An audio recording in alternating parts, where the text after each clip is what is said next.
दोस्तों, B are lecture classes में आपका स्वागत है। आज हम आपके लिए जीके का कुछ एमसीक्यू क्वेश्चन लेके आए हैं। तो चलिए शुरू करते हैं। वह काल्पनिक रेखा जो पृथ्वी को दो भागों में बांटती है क्या कहलाती है? कर्क रेखा, मकर रेखा, भूमध्य रेखा, इनमें से कोई नहीं। तो वो कौन सी रेखा है दोस्तों जो पृथ्वी को दो बराबर भागों में बांटती है? तो वो है भूमध्य रेखा। नाम में ही है भूमध्य, यानी कि भूमि को जो मध्य से काटती हो। तो कौन सी रेखा है दोस्तों? भूमध्य रेखा है जो पृथ्वी को दो भागों में बांटती है। आगे चलते हैं। वह अक्षांश रेखा जिस पर दिन व रात की अवधि समान होती है। तो कौन सी रेखा है दोस्तों? कर्क रेखा, मकर रेखा, भूमध्य रेखा, हिंज रेखा। बताइए दोस्तों, वो कौन सी रेखा है जिस पे दिन व रात की अवधि समान होती है 12-12 घंटे की? तो वो कौन सी रेखा है दोस्तों? भूमध्य रेखा। Option number C. आगे चलते हैं। पृथ्वी पर सबसे उच्चतम तापक्रम रिकॉर्ड किए जाते हैं। कर्क रेखा, भूमध्य रेखा, 10 डिग्री उत्तरी अक्षांश, 20 डिग्री उत्तरी अक्षांश। तो बताइए दोस्तों, पृथ्वी पर सबसे अधिक तापक्रम कहाँ रिकॉर्ड किए जाते हैं?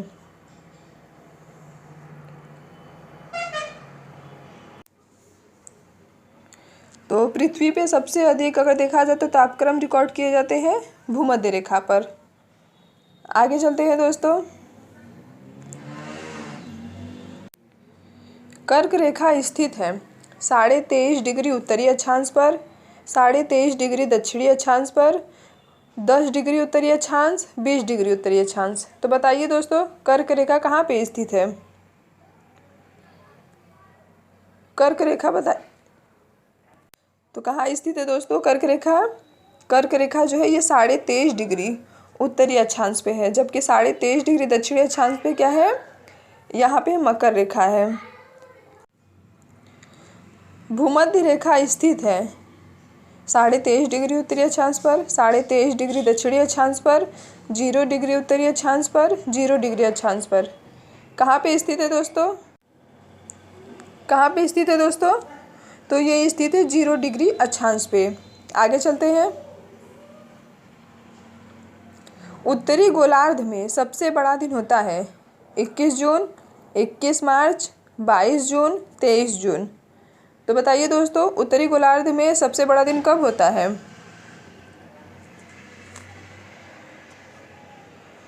तो वो होता है 21 जून को होता है। इस दिन हम योगा दिवस के रूप में मनाते हैं, आप लोग जानते होंगे। चलिए आगे चलते हैं।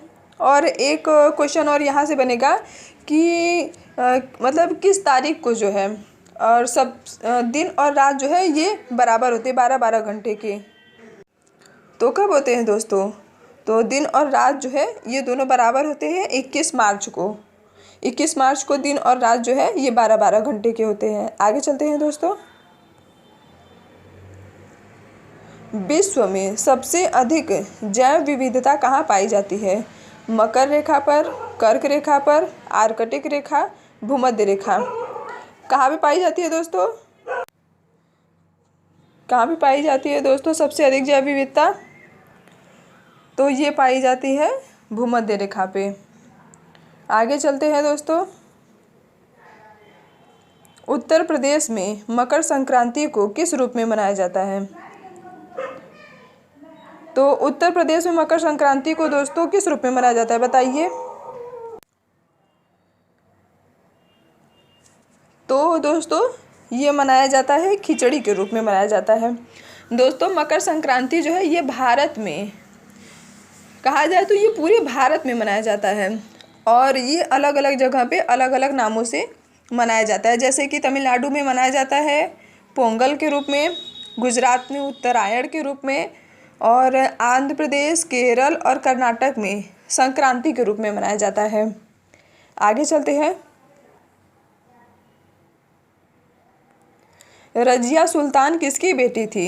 इल्तुतमिश की, कुतुबुद्दीन ऐबक की, नसरुद्दीन की, बलबन की।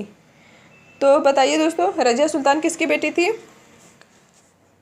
तो ये थी इल्तुतमिश की। आगे चलते हैं दोस्तों। भारत पर प्रथम तुर्क आक्रमण करने वाला था महमूद गजनवी, मोहम्मद गौरी, चंगेज खां, तैमूर लंग। कौन था दोस्तों जिसने पहली बार भारत पे आक्रमण किया था? और वो कौन था दोस्तों? वो था महमूद गजनवी था। दोस्तों, आप महमूद गजनवी और मोहम्मद गौरी इन दोनों में कन्फ्यूजन होगा आपको कि कौन पहले आया था। तो गजनी से याद कर लीजिए कि गजनी मूवी निकली थी, उससे आप याद कर लीजिए कि गजनवी जो है ये पहले आया था और गौरी जो है ये बाद में आया था। इससे आपको आसानी से याद रहेगा कि कौन पहले आया था और कौन बाद में आया था। आगे चलते हैं। लाख बख्श के नाम से कौन जाना जाता था? महमूद गजनवी, मोहम्मद गौरी, कुतुबुद्दीन ऐबक, इल्तुतमिश।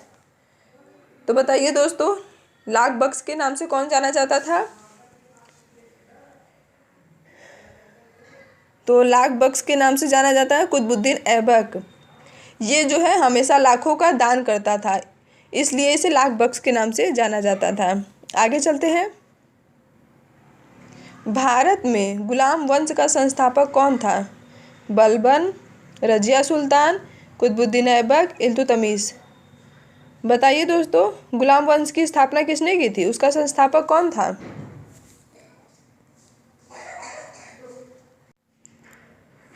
तो गुलाम वंश की स्थापना की थी कुतुबुद्दीन ऐबक ने, इसलिए इसे गुलाम वंश का संस्थापक कहा जाता है। आगे चलते हैं। कुतुब मीनार के कार्य को किसने पूरा किया था? बलबन, रजिया सुल्तान, कुतुबुद्दीन ऐबक, इल्तुतमिश। बताइए दोस्तों।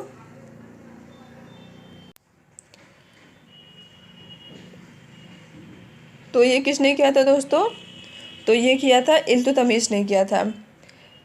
जबकि कुतुब मीनार को जो है किसने इसकी नींव रखी थी? तो कुतुब मीनार की नींव रखी थी कुतुबुद्दीन ऐबक ने, जबकि इसे पूरा किसने करवाया था? इल्तुतमिश ने। तो हमारा ऑप्शन कौन सा सही होगा? ऑप्शन नंबर डी सही होगा।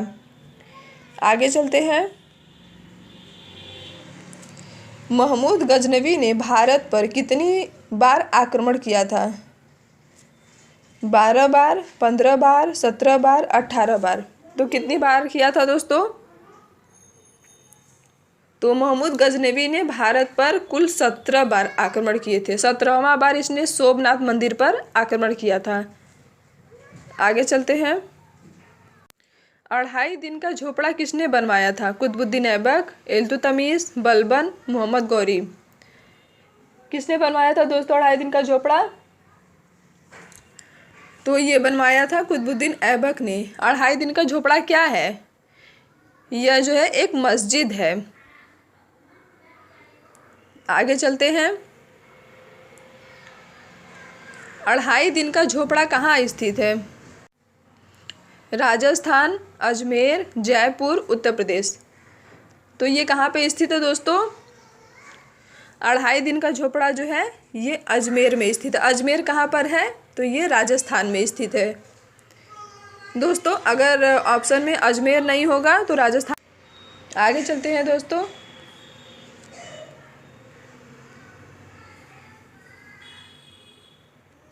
दक्षिणी ध्रुव का अक्षांश है 70 डिग्री, 80 डिग्री, 90 डिग्री, 100 डिग्री। तो बताइए दोस्तों, दक्षिणी ध्रुव का अक्षांश क्या है?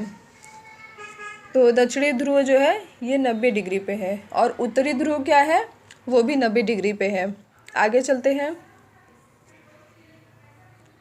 भारत के बीच से होकर कौन सी रेखा गुजरती है? कर्क रेखा, मकर रेखा, भूमध्य रेखा, देशांतर रेखा।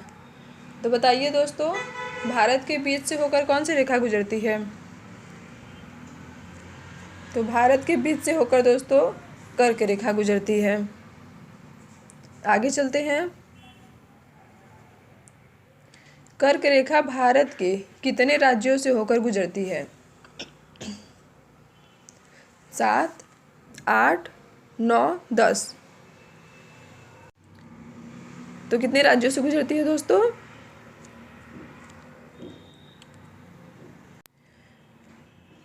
तो ये गुजरती है भारत के 8 राज्यों से गुजरती है।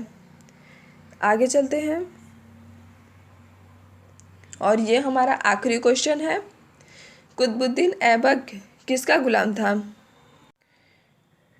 मोहम्मद गौरी, बलबन, महमूद गजनवी, इल्तुतमिश। तो बताइए दोस्तों, कुतुबुद्दीन ऐबक किसका गुलाम था? तो कुतुबुद्दीन ऐबक जो है ये मोहम्मद गौरी का गुलाम था। दोस्तों ये हमारा आखिरी क्वेश्चन था। यदि हमारा वीडियो पसंद आया हो तो अपने दोस्तों में ज़्यादा से ज़्यादा शेयर करिए। यदि चैनल पे नए हो तो चैनल को सब्सक्राइब कर लीजिए। जय हिंद दोस्तों।